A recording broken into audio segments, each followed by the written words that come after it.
सर्वांना मैत्रीपूर्ण जय भीम। आर के भटकर यूट्यूब चॅनलवर आपले सहर्ष स्वागत आहे। आपण पाहतात आर के भटकर यूट्यूब चॅनल। असेच आमचे व्हिडिओ आवडल्या चॅनलला लाईक करा, शेअर करा, कमेंट करा आणि सबस्क्राइब करायला विसरू नका। सर्वांना मैत्रीपूर्ण जय भीम।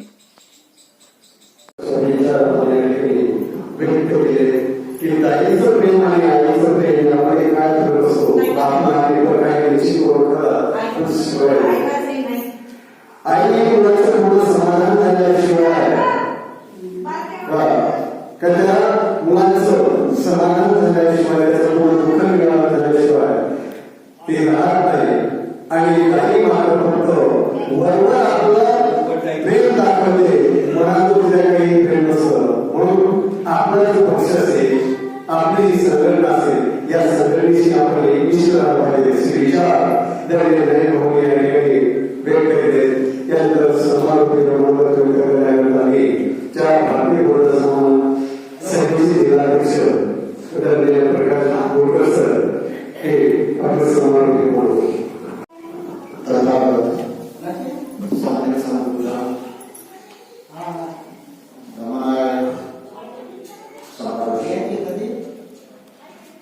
देशाचे उद्धार करणे बोधिसत्व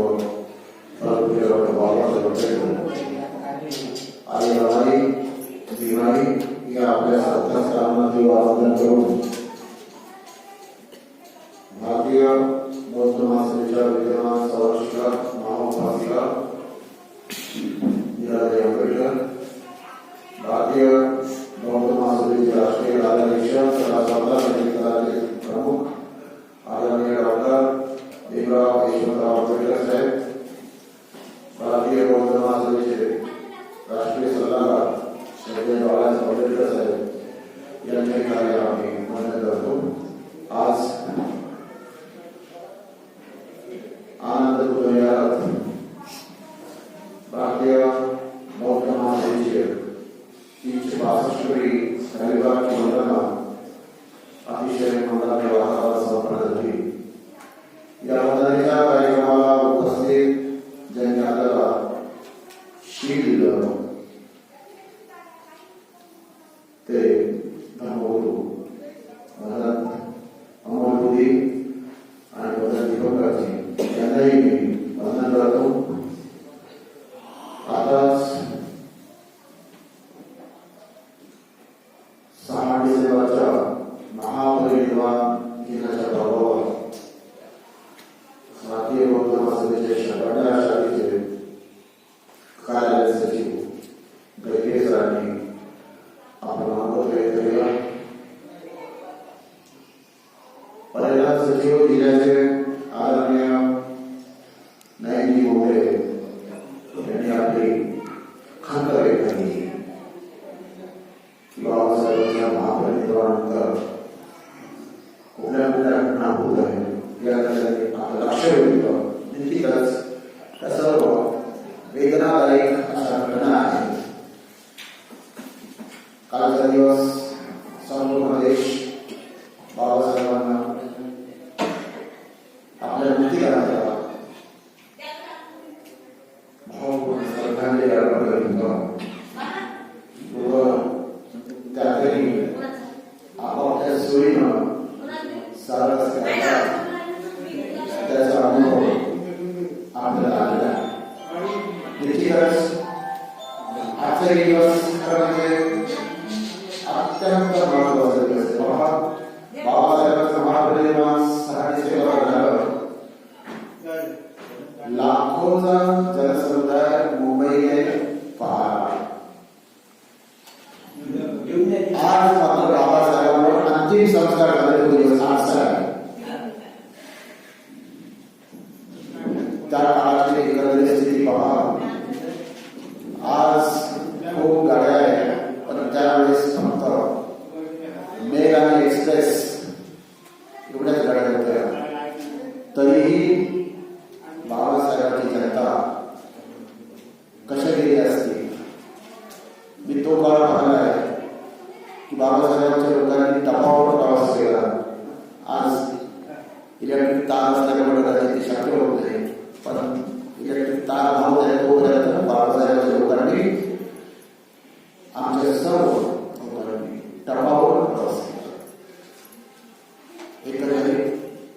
मुंबईने कधीही अशा प्रकारची अंतिम यात्रा पाहिली नव्हती की जी बाबासाहेबांची अंतिम यात्रा मुंबईकरांनी कदाचित अनेकांनी ती पाहिली नसेल, पण त्यावेळेच्या वृत्तपत्रांनी आणि विशेषतः प्रबुद्ध भारताच्या विशेषांकानं प्रबुद्ध भारत जे बाबासाहेबांच्या काळातच सुरू झालेलं होतं, प्रबुद्ध भारत, त्यानं मात्र जानेवारी महिन्याच्या अंकात हे सर्व चित्र दिलेलं आहे की किती लोक होते, कशी ती निर्वाण यात्रा होती, काय काय घडलं, त्याचं सविस्तर वर्णन त्या प्रबुद्ध भारतामध्ये आहे.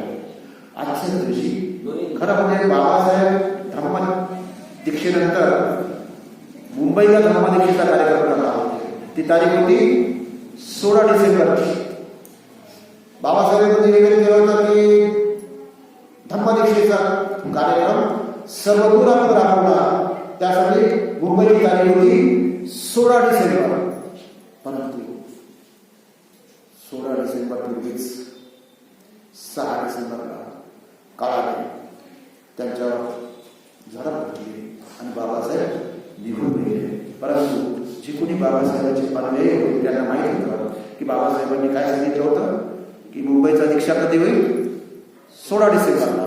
ती गोष्ट बाबासाहेबांच्या अनुयायांनी आपल्या अंतःकरणात साठवून ठेवली होती आणि बाबासाहेबांची इच्छा कशी पूर्ण करता येईल तर तिथल्या लोकांनी निर्णय घेतला, बाबासाहेबांच्या चितेला साक्ष ठेवा.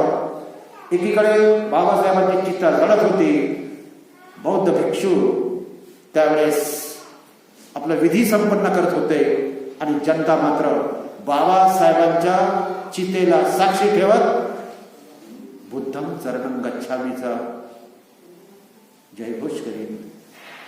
बुद्धम शरणं गच्छामी म्हणे, धम्मम शरणं गच्छामी म्हणा, संगम शरणं गच्छामी करा. लाखो लोकांनी आपल्या नेत्याची, प्राणप्रिय नेत्याची इच्छा पूर्ण केली. ती इच्छापूर्ती धम्मदीक्षेची. म्हणजे आजच्याही दिवशी भंतेजींच्या उपस्थितीमध्ये मदंत आनंद कौशल्यान आणि भिक्षू सर्व जो होता त्यांच्या उपस्थितीमध्ये लाखो लोकांनी आजच्या दिवशी बौद्ध धर्माची दीक्षा घेतली आणि आपल्या मुक्तिदात्याची इच्छा की ज्यांना बाबासाहेबांचं अंतिम दर्शन झालं नाही असेही लोक काय करावं एवढ्या मोठ्या जनसागरामध्ये, कसं करावं म्हणून ते मुक्कामी जे होते किंवा उशिरा जे गेले की ज्यांना बाबासाहेबांचं चितेला जो कार्यक्रम होता अग्निदानाचा ते नाही मिळू शकला, असे अनेक लोक थांबले, रडत थांबले. कुडकुडत्या थंडीमध्ये स्वतःच्या जीवाची पर्वा न करता आपल्या मुक्तिदात्याच्या अंतिम दर्शनासाठी गेलेल्या लोकांनी काय केलं की त्या ठिकाणी थांबून अस्थि जमा करण्याचा प्रयत्न झाला. त्यावेळेस त्याही वेळेस लाखो लोकांनी बौद्ध धर्माची दीक्षा घेतली. त्यातलाच एक अंश तथागतांच्या अस्थीचं 8 भागात वाटणी झाली होती त्यांच्या काळात. बाबासाहेबांच्या अस्थीची काही वाटणी झाली नव्हती. परंतु नया अकोल्याचा जो एकंदरीत इतिहास सांगितला जातो की तिथले जे लोक आपल्यासारखे श्रद्धावान असतील त्यांनी तिथल्या अस्थी उचलून, अर्थात अस्थी म्हणजे काय पूर्णच उचलल्या नसतील, जे काही 1-2 त्यांच्या हाती लागले त्यांनी मनोभावे त्या आणल्या आणि ते कुठे आहे म्हणतात एरवी बाबासाहेबांच्या अस्थी नागपूरच्या दीक्षाभूमीवरच सुरक्षित आहे. या आणल्या त्यावर आता पुन्हा एकदा नया अकोला हे नकाशावर आलेलं आहे. तिथे 6 डिसेंबरच्या दिवशी अस्थींचं दर्शन होते. अलीकडे अशा घटना ज्या काही आहेत त्याच्यातली श्रद्धा बाजूला राहिलेली आहे. श्रद्धा बाजूला राहिली आहे आणि ज्याला त्याला असं वाटतं की त्याचाही उपयोग आपल्याला कसा करता येईल, यातलाच हा प्रकार. म्हणजे आता आपण पाहतो की नया अकोल्याकडे राजकीय लोकांच्या दिशा डोळे लागत आहेत आणि त्याला कारणही तसं आहे. दोष त्यांचा नाही, दोष आमचा आहे. आम्हीच या गोष्टीला समजून शकलो नाही आणि म्हणून प्रत्येक घरात प्रत्येक वस्तीत आज नेत्यांची काही कमतरता नाही आहे. प्रत्येक जण आपापल्या पद्धतीने प्रयत्न करतो. काल आम्ही पाहिलं भंडाऱ्यामध्ये आपलं कधी न फिरणारे लोक काल बाबासाहेबांना अभिवादन करण्यासाठी काय असते की त्यांना माहित आहे की आता येणाऱ्या काही दिवसात काय होणार आहे. म्हणून अशा प्रकारे ही आमची स्वार्थी प्रवृत्ती निश्चितच चुकीची कामं आम्हाला करायला लावते. भारतीय बौद्ध महासभा आपण निश्चितपणे हे सर्व आव्हान आपल्यासमोर आहेत. त्या आव्हानातून आपल्याला पुढे जाण्याचा आपण संकल्प करूया. महापरिनिर्वाण दिनाचा खरा संकल्प हाच राहील की बाबासाहेबांची ही चळवळ, बाबासाहेबांची ही मातृसंघटना, या मातृसंघटनेसाठी ज्याप्रमाणे आपण गेल्या 9 वर्षापासून स्वतःला समर्पित केलं, यापुढेही याच माध्यमातून आपला प्रवास आपण सुरू ठेवूया. हीच खऱ्या अर्थानं बाबासाहेबांच्या दिलेली आदरांजली ठरावी. भंतीजी निघून गेले आहेत कामानिमित्त. खरं म्हणजे वंदना उपक्रमाची सुरुवात 9 वर्षापूर्वी अमोल मोदींच्याच उपस्थितीमध्ये आणि भिक्षू संघाच्याच उपस्थितीमध्ये आपली पहिली वंदना 2017 मध्ये सुरू झाली होती. ती वंदना आजही, तो उपक्रम आजही आपण आपल्या सर्वांच्या सहकार्यानं पुढे नेत आहोत. निश्चितपणे बाबासाहेबांच्या आदेशानुसारच रविवारची वंदना हा उपक्रम सुरू केला आहे आणि आपण सर्व या सर्व उपक्रमाला निश्चितपणे वाहून घेता हीच आमच्या बाबासाहेबांना आदरांजली ठरावी. एवढंच थांबतो. जय भीम, जय गुरुदेव, जय महाराज.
डॉक्टर बाबासाहेब आंबेडकर की धम्मनायक सम्राट अशोक की धम्म ध्वजाचा, भिक्खुनी भिक्खू संघाचा, माता भीमाई रमाईंचा, माता सावित्रीबाई फुलेंचा, महात्मा ज्योतिबा फुलेंचा, भारतीय संविधानाचा, भारतीय बौद्ध महासभेचा, उपासक उपासिका संघाचा, बालबालिका संघाचा.